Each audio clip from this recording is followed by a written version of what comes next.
চ্যানেলটি সাবস্ক্রাইব করে আমাদের সঙ্গেই থাকুন। লা তানফাউশ শাফাআতু ইল্লা মান আযিনা লাহুর রাহমানু ওয়া রাদিয়া লাহু কাওলা। সেদিন সুপারিশ কারোর জন্য কাজে লাগছে না, লাগবেও না, যার জন্য রহমান ইজিন না দেবেন, অনুমতি না দেবেন, রাদিয়া লাহু কাওলা, এবং যার কথা শুনতে আল্লাহ রাজি না থাকবেন। তার মানে আমার জন্য কিয়ামতে যদি নবীজি সুপারিশ করে জান্নাতে নিয়ে যেতে চান, আমার প্র্যাকটিক্যাল লাইফের উপরে আল্লাহর রাজি থাকা লাগবে। এমনকি আমি যে কথা বলি ও কথার উপর আল্লাহ রাজি থাকা লাগবে। কথা বুঝতেছে? এই জন্য আমরা যারা বিবেকটা আজও কাজে লাগছে না, এখন থেকে জাগ্রত করেন। আর এটা জাগ্রত করার জন্য যে ঔষধ আল্লাহ দিয়েছেন, তার নাম আল্লাহর এই কালাম কোরআন। এর কাছে আসবেন, বুঝবেন, পড়বেন, মিলাবেন, আপনার এটা জাগ্রত হয়ে যাবে। এখন যদি বলেন আমি শিক্ষিত না, জাগ্রত হবে কি করে? আপনি, আমি না, আমাদের আদি পিতা যিনি হযরতে আদম, ওনাকে আল্লাহ একটা ক্লাস নিয়েছিলেন। ওনাকে বানানোর পরে আল্লাহ একটা নিজে ক্লাস নিয়েছেন। সূরা বাকারাতে আল্লাহ জানিয়েছেন, ওয়া আল্লামা আদামাল আসমা কুল্লাহা। আমি নিজে শিক্ষক, ছাত্র আমার নবী আদম, জায়গা জান্নাত। এদিকে তাকান, এখানে সরাসরি ক্লাস নিচ্ছে কে? আরো জোরে। ছাত্র, সাধারণ মানুষ, নবী কে? জায়গাটা আপনি তাহলে ভাবতে পারেন ক্লাসটা কত গুরুত্বপূর্ণ। আমরা আসমার ব্যাখ্যায় অনেকে তাফসিরে দেখেছি, আমি নিজেও পড়েছি, নিজে এগুলো লিখে পাশ করেছি। আমরা আসমার ব্যাখ্যায় অনেকেই বলি এই যে আলু, পটল, বেগুন, এগুলো। আরে ভাই, ক্লাস গুরুত্বপূর্ণ, সেখানে আলু, পটল, বেগুন এগুলো শেখানোর দরকার আছে। এখানে গুরুত্বপূর্ণ জিনিস শিখিয়েছেন, এগুলো আধুনিক তাফসির যেগুলো বের হচ্ছে এখানে পাবেন। এই জায়গায় আল্লাহ বোঝাতে চেয়েছেন কুল্লাহা, যত রকমের বিষয় দুনিয়াতে ন্যায় এবং অন্যায়, এগুলো আমি ওই এক ক্লাসে আমার আদমকে শিখিয়ে দিয়েছি। এই বিষয়গুলো আমরা অনেকে বলতে চাই না, বললে আমি নিজেও ধরা খাবো। যত রকমের ন্যায় এবং অন্যায়, এই ন্যায় এবং অন্যায়ের যত ফর্মুলা আমার আল্লাহ ওই দিন এক ক্লাসে আদমকে শিখিয়ে দিয়েছেন। যেহেতু আমরা আদমের পৃষ্ঠদেশ থেকে এসেছি, তার সন্তান, এই জন্য ওই ধারাবাহিকতায় আমাদের ভেতরে আল্লাহ এই ন্যায় এবং অন্যায়ের শিক্ষিত না হলেও আপনি জানেন যে এটা ন্যায়, এটা অন্যায়। কথা বলে না কেন? ন্যায় আর অন্যায় জানার পরেও যাদের বিবেক কাজে লাগে না, এরা চতুষ্পাদ জানোয়ারের চাইতেও খারাপ।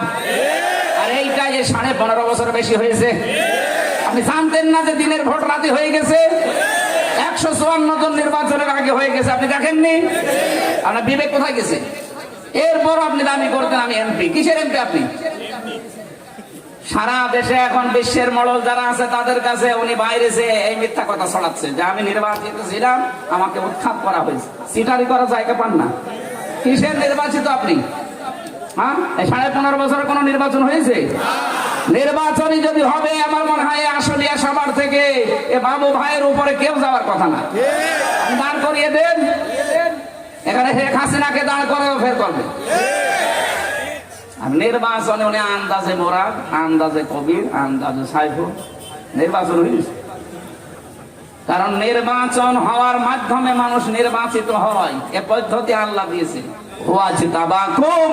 আল্লাহ বলেন আমি তোদেরকে নির্বাচিত করি। নির্বাচিত করা লাগে যে পদ্ধতিতে, ওই পদ্ধতির নাম কি? নির্বাচন। বলেন বলেন বলেন বলেন। নির্বাচিত তো হয়নি, নির্বাচিত আপনি দাবি করেন কি করে? আমরা বলতে পারি আমরা নির্বাচিত, কারণ লক্ষ লক্ষ নবীদের উম্মত থেকে আল্লাহ বাছাই করে আমাদেরকে উম্মতি মুহাম্মদ বানিয়েছে। আমরা বলতে পারছি না, কারণ আমাদের এখনো যোগ্যতা হয়নি। আর উনি নির্বাচন না করে আন্দাজে নির্বাচিত সরকার ছিলাম। হাসি মানুষ এত মিথ্যা কথা বলেছেন।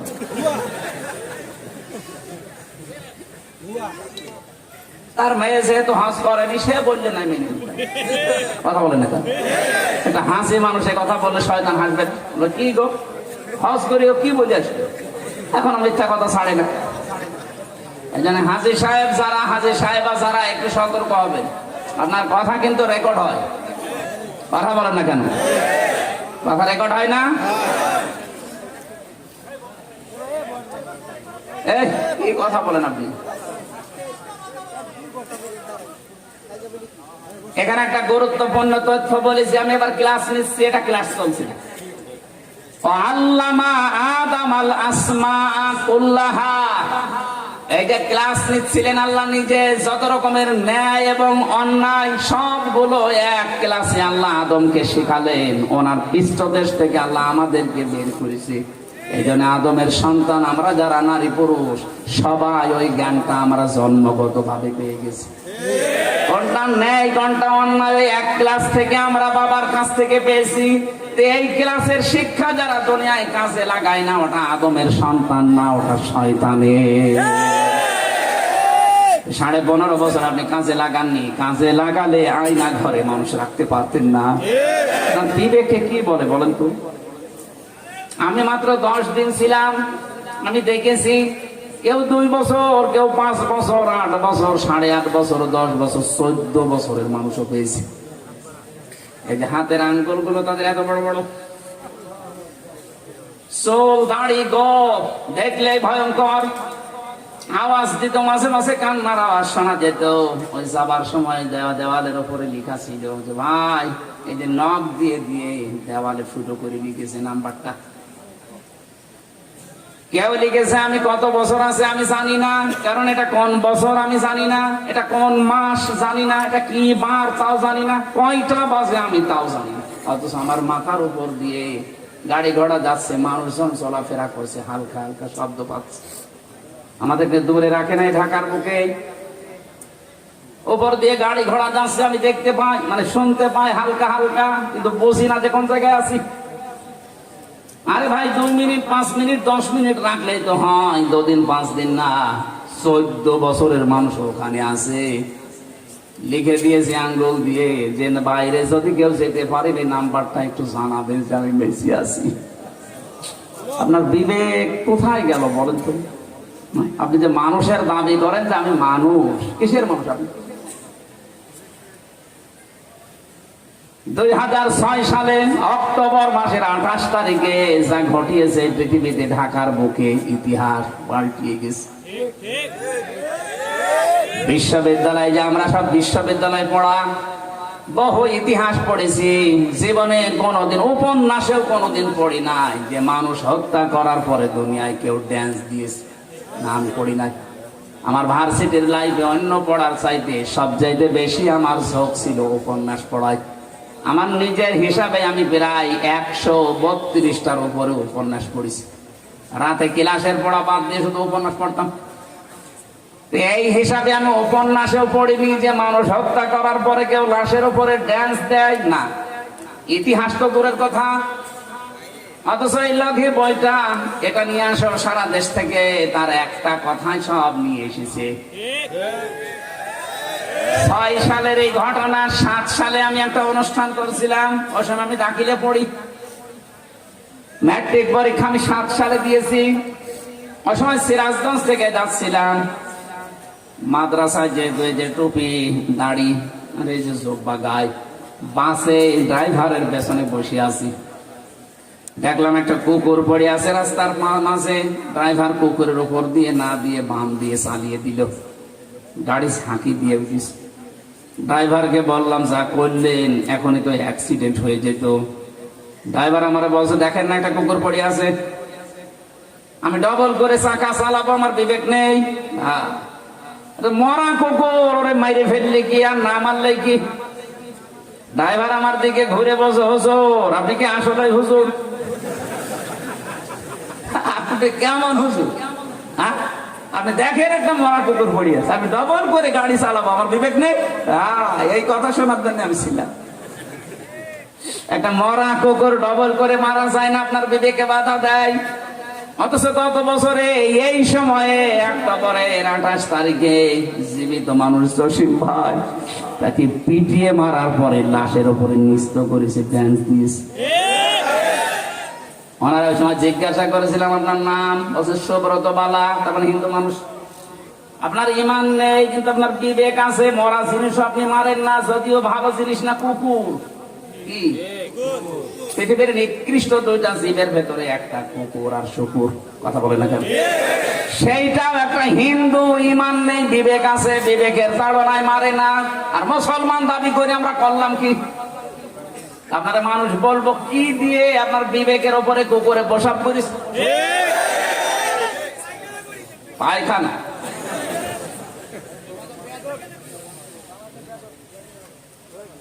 এটার বিবেক যদি কাজে না লাগান আপনি রাস্তা পাবেন না। নবীজিকে আল্লাহ জানিয়েছেন, হে নবী, জালেমদের এই কথাগুলো বলতে বলতে আপনার কি আফসোস হয় যে না, এরা তো আর হেদায়েত পাচ্ছে না? ইন তাহরিস আলা হুদাহুম ফাইন্নাল্লাহা লা ইয়াহদি ইলা আখিরি আয়াত। সূরা নাহলের ভেতরে আছে, হে নবী, আপনার কি আশঙ্কা হয়, আকাঙ্ক্ষা হয় এই যে মানুষগুলো কেন হেদায়েত পাচ্ছে না? পাবে কি করে? তাদের জুলুম এমন পর্যায়ে পৌঁছে গেছে, এই মানুষগুলো জুলুম করতে করতে আল্লাহর কাছে পর্যন্ত অস্বীকার করবে যে না, আমি করিনি। এটা 28 নম্বর আয়াতে আছে সূরা নাহলের 14 নম্বর পারা 9 নম্বর পৃষ্ঠা 3 নম্বর লাইনে আছে, আল্লাযীনা তাতাওয়াফাহুমুল মালাইকাতু যালিমি আনফুসিহিম ফাআলকাবুস সালামা মা কুন্না না'মালু মিন সু বালা ইন্নাল্লাহা আলিমুম বিমা কুনতুম তা'মালুন। বলেন আল্লাহু আকবার। এই জুলুম করা অবস্থায় যখন আল্লাহ তাদেরকে ফেরেশতা দিয়ে ধরেন, এই মানুষগুলো এই অবস্থায় জালেম মারা যাচ্ছে আল্লাহর কাছে, তারপরও বলবে যে না, আমরা এই খারাপ কাজ করিনি, মা কন্যা না'মালু মিন সু, এই কাজ আমরা করিনি। আল্লাহ বলেন, বালা, অবশ্যই করেছো। ইন্নাল্লাহা আলিমুম বিমা কুনতুম তা'মালুন, অবশ্যই আমি আল্লাহ জানি তোমরা যা করতে। এবার তোমাদেরকে দেখাবো, ফাদখুলু আবওয়াবা জাহান্নামা খালিদিনা ফিহা ফালাবিসা মাসওয়াল মুতাকাব্বিরিন। ঢোকো এই জাহান্নামে, চিরস্থায়ী ভাবে এখানে থাকো, কোনোদিন আর বের হওয়া লাগবে না। জালেমদেরকে একটা দুঃসংবাদ জানাচ্ছি, আপনি যদি আল্লাহর কোন অধিকার নষ্ট করতেন, আল্লাহর কাছে মাফ চাইলে আল্লাহ হয়তো মাফ করে দিত, কিন্তু যদি এই পৃথিবীর কোন সৃষ্টির হক নষ্ট করেন, যতদিন পর্যন্ত সৃষ্টির কাছে ক্ষমা না চাবেন, আল্লাহ ততদিন মাফ করবে না। সব চাইতে ভয়ঙ্কর হচ্ছে আপনার জীবনের জন্য এই 15.5 বছরে যাদের হক নষ্ট করেছেন, তারা অনেকেই কবরের বাসিন্দা হয়ে গেছে। এখন যদি ফিরে এসে মাফ চান, 18 কোটি মানুষ মাফ করে দেবে। 15.5 বছরে যারা মারা গেল, ওরা মাফ করবে কি করে? বলেন না কেন? তাদের কাছে মাফ চাইতে পারবে? তার মানে আপনার কোনো খবর আর নেই। আপনি কিয়ামতের ময়দানে জাহান্নামে ঢুকবেন, আর বের হবেন না। আল্লাহ বলেন, ফাবিসা মাসওয়াল মুতাকাব্বিরিন, অহংকারী যারা, এদের তেজ কমে না। এত কিছু হওয়ার পর অনেকের লজ্জা হচ্ছে না? মুতাকাব্বিরিন যারা, অহংকারী যারা, দিন যত যাবে এদের কপালে আল্লাহ হেদায়েত তুলে নিয়েছে, জন্য দিন যাবে আরো মানুষগুলোর বৃদ্ধি বাড়বে। আবু জাহেল যেদিন মারা যায়, হযরত ইবনে মাসউদ বলেন, আমি ওর গলার ভেতরে ছুরি যখন লাগিয়েছি, তখন আমারে বলে, তুই কে? বললাম, আমি ইবনে মাসউদ। কি করবা? আমি তোর গলার ভেতরে লাগিয়েছি, গলা আলাদা করা হবে। আবু জাহেল নাকি ওই সময় বলেছিল, ইবনে মাসউদ মেরে যখন ফেলবে, গলাটা একটু বড় করে কাটো, মানুষ যেন দেখে বসেছে নেতার মাথা। ওরে শয়তান! আমার মনে হয় ওই বেতারটা এখন ভর করেছে এই দেশের বহু জালেমের উপরে। মরে যাচ্ছে, পচা ডিম খাচ্ছে, তারপরও লজ্জা নেই। বিবেক কাজে লাগান, এখনো বিবেক আছে যাদের কাজে লাগান। বিবেক কাজে না লাগালে আপনি আল্লাহর কাছে নিকৃষ্ট, কুকুর শুকুরের চাইতেও খারাপ, বালহুমা দিয়েছে। জাহান্নামে যে মানুষগুলো নিয়ে যাবে, যে মালিক ফেরেশতা দাঁড়িয়ে আছে, জাহান্নামের দারোয়ান, ফেরেশতা, মালিক। জাহান্নামে যাবার সঙ্গে সঙ্গে জাহান্নামের দরজাগুলো খোলা হবে, ভেতরে ঢুকিয়েই বন্ধ করে দেওয়া হবে। এখানে একটা তথ্য আছে, এই আলেম যারা আছে তারা খেয়াল করে। জাহান্নামের কথা, জান্নাতের কথা পুরাণ কোরআনে যেখানেই পাবেন, সেখানে জান্নাতের বর্ণনা দিতে গিয়ে আল্লাহ দরজা উন্মুক্ত করার কথা জানিয়েছেন, আর জান্নাতের কথা বলতে গিয়ে দেখেছেন জাহান্নামের দরজা বন্ধ থাকে। এটা আমি জেলখানায় গিয়ে দেখেছি। জেলখানা যেহেতু একটা জাহান্নাম, আর দুনিয়া সিজনুল মুমিনি ওয়া জান্নাতুল, কথা বুঝতেছেন? ওটা যে জাহান্নামের সাথে তুলনা দেওয়া হয়, মুমিনের জন্য দুনিয়া জেলখানার মতো, কাফেরদের জন্য বেহেশতের মতো। ওটা একটা দুনিয়ার কারাগার, ওটা একটা জাহান্নাম মনে করেন। বাংলাদেশ সহ বিশ্বের যত জেলখানা আছে, কারাগার আছে, প্রতিটার নিয়মে আসামি ঢুকলেই বন্ধ হয়ে যায়, বের হলেও বন্ধ হয়ে যায়। 24 ঘন্টা তালা লাগানো থাকে, এর খোলা থাকে না দরজা। এমনকি দেশের স্বরাষ্ট্রমন্ত্রীও যদি জেলখানায় আসামি দেখতে যায়, ডিআইজি পর্যন্ত যায়, আইজি পর্যন্ত যায়, খুলে দেবে, ঢোকানোর পরে সঙ্গে সঙ্গে তালা লাগিয়ে দেবে। কিন্তু জান্নাতের কথা আল্লাহ যেখানে জানিয়েছেন, একটু তথ্যটা খেয়াল করেন। সূরা জুমার 71 নম্বর আয়াত, হাত্তা ইযা জাউহা ফুতিহাত, এখানে ওয়া নেই, কিন্তু জান্নাতের কথার 2 আয়াত পরে আছে, সেখানে আছে হাত্তা ইযা জাউহা ওয়া ফুতিহাত। আল্লাহ রাব্বুল আলামিন জানিয়েছেন জাহান্নামের কাছে যাওয়ার পরেই জাহান্নামের দরজা খোলা হবে, ভেতরে প্রবেশ করেই তখন আবার বন্ধ হয়ে যাবে।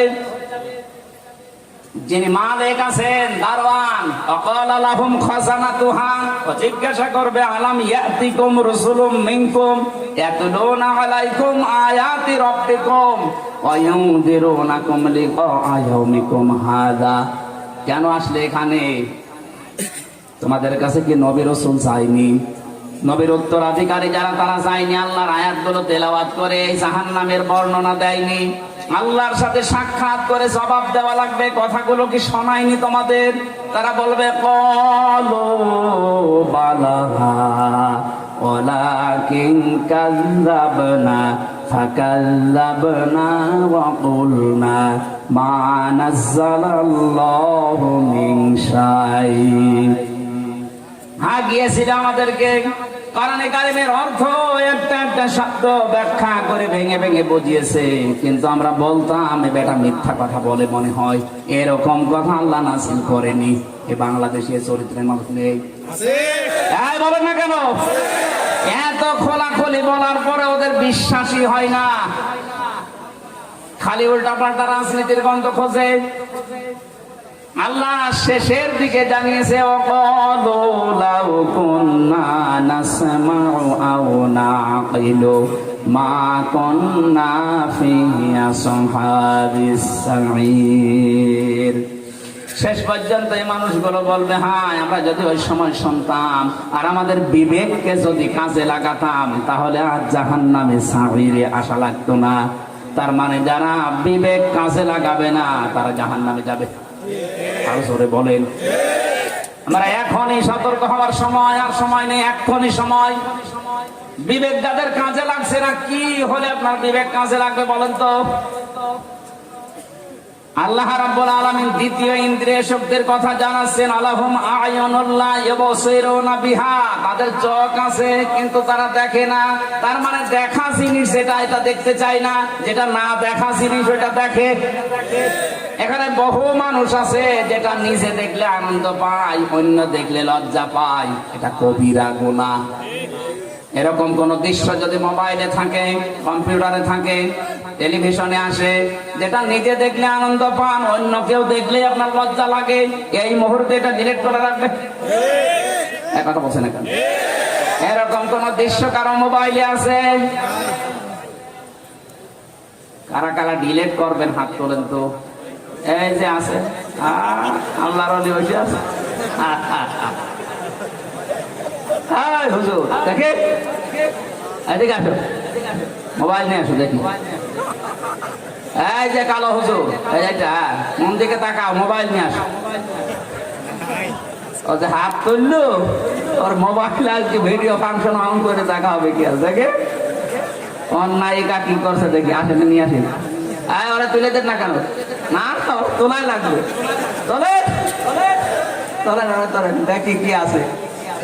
আমার মোবাইলে আন্তর্জাতিক স্কলার যারা আছে পৃথিবীতে তাদের লেকচার আছে প্রায়